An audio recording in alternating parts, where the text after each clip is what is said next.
मैं हरियाणा सरकार से अपील करूंगा कि मेरा जो जितना मुआवजा बनता है वो पूरा मुआवजा मुझे चाहिए, और मेरे भाई को जिन लोगों ने शहीद किया है, कत्ल किया है, उन लोग को फांसी की सज़ा होनी चाहिए।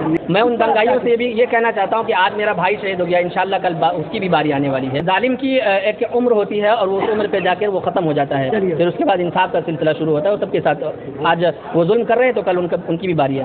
समाज में जो ऐसे नफरती लोग हैं उन लोगों को चुन चुन करके पुलिस और वहाँ सरकार उन लोगों को अरेस्ट करे और उनको अंजाम तक पहुँचाए। आज मेरे भाई के साथ हुआ है, कल किसी और के साथ हो जाएगा। पहले नूह में दंगा हुआ, फिर वो दंगा पहुँचते पहुँचते गुरुग्राम पहुँचा और वो उस भीड़ ने मेरे भाई को शहीद किया।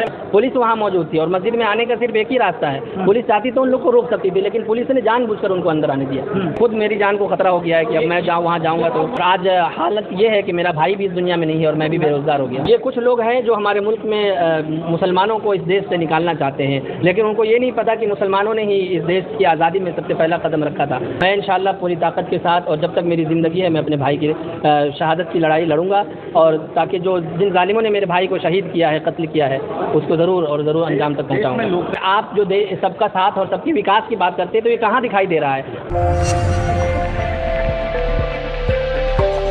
आपके भाई की जो है हत्या कर दी गई है और दो लोग जो है हॉस्पिटल में अभी भी भर्ती हैं। ऐसे में जो है सरकार से आप क्या सवाल करना चाहते हैं या आपकी क्या डिमांड है? मैं सरकार से ये सवाल करना चाहता हूँ कि जब पुलिस वहाँ मौजूद थी और मेरा भाई जो है उसको पुलिस पर पूरा इत्मीनान था, उसने मुझे भरोसा दिलाया था कि भैया मैं सेफ़ हूँ, यहाँ पे ऐसा कुछ नहीं है, और हम लोग भी इत्मीनान से थे कि ऐसा कुछ नहीं, क्योंकि सुबह ही उनको निकलना था, छुट्टी पर जा रहे थे वो 1 तारीख को। तो उसकी पुलिस की मौजूदगी में ये सब कुछ कैसा हो गया, और कहीं ना कहीं पुलिस इसमें ज़रूर शामिल है। लेकिन जिस तरह से आप कहा जा रहा है कि आप लोग मस्जिद में सोए हुए थे, मैं नहीं था, आपके भाई थे, लेकिन ये आभास हुआ था कि क्या मस्जिद में ये लोग घुस सकते हैं, ऐसा लगा था? ऐसा वो नहीं था कि ये लोग मस्जिद में घुस करके आ जाएंगे, क्योंकि पुलिस वहाँ मौजूद थी और मस्जिद में आने का सिर्फ एक ही रास्ता है। पुलिस चाहती तो उन लोग को रोक सकती थी, लेकिन पुलिस ने जानबूझकर उनको अंदर आने दिया। जी, पुलिस सुरक्षा में वहाँ खड़ी थी और कई गाड़ियाँ पुलिस की मौजूद के सामने। जी, पुलिस के सामने पुलिस चाहती तो बचा सकती। फैमिली का सिचुएशन कैसा है, क्या गुजर रहा है फैमिली का? जो ये तो जिसके ऊपर हादसा होता है, जिसके साथ होता है वही समझ सकता है कि कोई दूसरा इंसान तो इसको समझ ही नहीं सकता। जिसके साथ होता है वही फील कर सकता है कि उसके साथ क्या गुजरती है और क्या गुजरती है। मैं अभी तक 8 दिन हो गए हैं, आज मैं अभी तक दोबारा उस जगह पर नहीं गया। वहाँ से कोई फ़ोन वगैरह आ रहा है, वहाँ के लोगों के कैसा रिस्पॉन्स रहा? अब वहाँ के फ़ोन लोगों का आ रहा है, 1 आध लोगों का फ़ोन आया कि हम लोग लगे हुए हैं, और पुलिस, जैसा कि लोग कह रहे हैं कि पुलिस ने 4 लोगों को अरेस्ट किया है। आप कहाँ रहते थे? मैं वहाँ से 1 किलोमीटर दूर रहता था। आप दोबारा वहाँ जा नहीं रहे? वहाँ तो अब खुद मेरी जान को खतरा हो गया है कि अब मैं वहाँ जाऊँगा तो उन पर जो अटैक हुआ था, मैं वहाँ नहीं पहुँचा था जिस जगह पे अटैक हुआ था। मुझे डायरेक्ट हॉस्पिटल से फ़ोन आया था कि आप हॉस्पिटल आए, आपके भाई के ऊपर हमला हुआ। आपके भाई बहुत बेहतरीन नज़म गा रहे थे जी, मुस्लिम को जोड़ने के लिए, मतलब देशभक्ति वाला, वो बहुत ही अच्छा एक तरह से नज़मकार थे। क्या कहेंगे, कितना मिस करेंगे उनका? बिल्कुल, वो तो पूरी ज़िंदगी मुझे याद आता रहेगा और याद रहेगा हमेशा। और ये सोचना चाहिए कि जिस इंसान की इस तरह की सोच थी, जिसने ऐसा मैसेज दिया लोगों को, उसी के साथ लोगों ने कि उन्होंने जो नज़्म पढ़ी, जो कि मुझे अभी याद नहीं आ रही है, उसके साथ इस तरीके से लोग दरिंदगी और उनको कत्ल कर देंगे। जी, वतन परस्ती उनको मार दिया। जी, क्या कहेंगे? मैं यही कहूँगा कि समाज में जो ऐसे नफरती लोग हैं उन लोगों को चुन चुन करके पुलिस और वहाँ सरकार उन लोगों को अरेस्ट करे और उनको अंजाम तक पहुँचाए।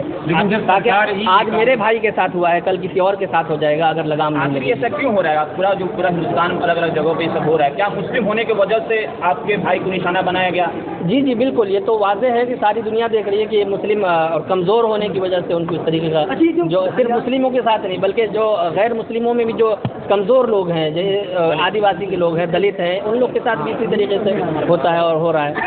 लेकिन पूरा जो हिंसा हुई, जो इसका जिम्मेदार आप किसको मानते हैं? इसका जिम्मेदार तो पूरी तरीके से वो मोनू मानेसर और बिट्टू बजरंगी जी, जिन्होंने उकसाया और जिसकी वजह उकसाने की वजह से पहले नूह में दंगा हुआ, फिर वो दंगा पहुँचते पहुँचते गुरुग्राम पहुँचा और वो उस भीड़ ने मेरे भाई को शहीद किया। अपने बारे में बताएं, आपकी हालात क्या है? खासतौर पर बेरोजगार हो गए सुनने में आ रहा है। बिल्कुल, हम दोनों भाई थे और हमारा लंबा परिवार है, 7 भाई बहन हैं, माँ बाप है। हम दोनों भाई थे और जो ये घर को चला रहे थे, सारे बहनों की शादी करना, देख रेख करना, सबका दवा इलाज करना, हम दोनों भाई चलाते थे, देखते थे। और आज हालत ये है कि मेरा भाई भी इस दुनिया में नहीं है और मैं भी बेरोजगार हो गया। लगातार मुस्लिमों पे जो हमले हो रहे हैं, ये कोई नई घटना नहीं है नूर और मेवात की, ऐसी कई सारी घटनाएं बीते दशक में हुई हैं मुस्लिमों के ऊपर। क्या कहना चाहेंगे? लोगों की मानसिकता जी, ये कुछ लोग हैं जो हमारे मुल्क में मुसलमानों को इस देश से निकालना चाहते हैं, लेकिन उनको ये नहीं पता कि मुसलमानों ने ही इस देश की आज़ादी में सबसे पहला कदम रखा था। उनको पता तो है, लेकिन उनके जो और लोग हैं वो उनको बताते नहीं है सही जी, उनके जो आका लोग हैं उनको सही बात नहीं बताते, गलत तारीख बता करके गलत मैसेज देते हैं और नफरत फैलाते हैं। अपने भाई के इंसाफ की लड़ाई के लिए कहाँ तक जाएंगे? मैं इंशाल्लाह पूरी ताकत के साथ और जब तक मेरी ज़िंदगी है मैं अपने भाई की शहादत की लड़ाई लड़ूंगा, और ताकि जो जिन जालिमों ने मेरे भाई को शहीद किया है, कत्ल किया है, उसको ज़रूर और ज़रूर अंजाम तक पहुँचाऊँगा। लोकतंत्र है, मतलब इंसाफ की एक तरह से बात करते हैं, प्रधानमंत्री भी सबका साथ सबकी विकास की बात करते हैं, और आपके साथ जिस तरीके का जुल्म हुआ, अगर प्रधानमंत्री जी आपकी बात सुन रहे हो तो क्या कहना चाहेंगे आप? मैं उनको तो यही कहूँगा कि आप जो सबका साथ और सबकी विकास की बात करते हैं तो ये कहाँ दिखाई दे रहा है? आपकी सरकार जहाँ ये हमला हुआ वहाँ भी आपकी सरकार थी, अगर आप चाहते तो इस हमलों को रोक सकते थे, लेकिन आप तो और चाहते हैं कि इस तरीके की घटना घटे ताकि हम और सरकार में ज़्यादा से ज़्यादा दिन तक जमे रहें। तो आपके हिसाब से धार्मिक दंगे नहीं थे, राजनीतिक दंगे? जी बिल्कुल, ये राजनीतिक दंगे थे। हरियाणा सरकार से वैसे क्या मांग होगी? मैं हरियाणा सरकार से अपील करूंगा कि मेरा जो जितना मुआवजा बनता है वो पूरा मुआवजा मुझे चाहिए, और मेरे भाई को जिन लोगों ने शहीद किया है, कत्ल किया है, उन लोग को फांसी की सज़ा होनी चाहिए। निवासी आप बिहार के हैं जी, तो नीतीश कुमार भी बहुत सैकड़ों नेता बनते हैं, मुझे क्या कहना चाहेंगे? उनका अभी तक कोई ट्वीट नहीं आया, न तेजस्वी यादव का ट्वीट आया है, न हमारे कोई मंत्री जो मिनिस्टर है उनका कोई ट्वीट आया है। हालांकि उनको पता तो होगा, इतना दिन हो गया, उनको हमारे लिए मुआवजे का ऐलान करना चाहिए, और मैं उनसे अपील करता हूँ, मांग करता हूँ कि मुझे मुआवजा चाहिए और मुझे नौकरी चाहिए। बिहार सरकार क्या कहना चाहेंगे? क्योंकि दंगा तो करते हैं धर्म के नाम पर, लेकिन लोगों की मासूम लोगों की हत्या हो जाती है। मैं उन दंगाइयों से भी ये कहना चाहता हूँ कि आज मेरा भाई शहीद हो गया, इंशाल्लाह कल उसकी भी बारी आने वाली है और सबका नंबर आएगा। हाँ। जब जुल्म होता है तो जब जुल्म है, एक दिन जब जुल्म बढ़ता है तो रुक जाता है, और कौन है बहता है तो जम जाता है। आपने पढ़ा होगा, सुना भी होगा कि फिरौन भी था, वो जुल्म करता था, तो क्या कहेंगे इस तरह? जी बिल्कुल, जालिम की एक उम्र होती है और वो उस उम्र पे जाकर वो ख़त्म हो जाता है, फिर उसके बाद इंसाफ का सिलसिला शुरू होता है। और सबके साथ आज वो जुल्म कर रहे हैं तो कल उनकी भी बारी है। आपको नफ्सियाती तौर पर कितना मजबूत कर? मैं इंशाल्लाह मैं पूरी तरीके से मजबूत हूँ और मैं इस लड़ाई को पूरी तरीके से लड़ूंगा।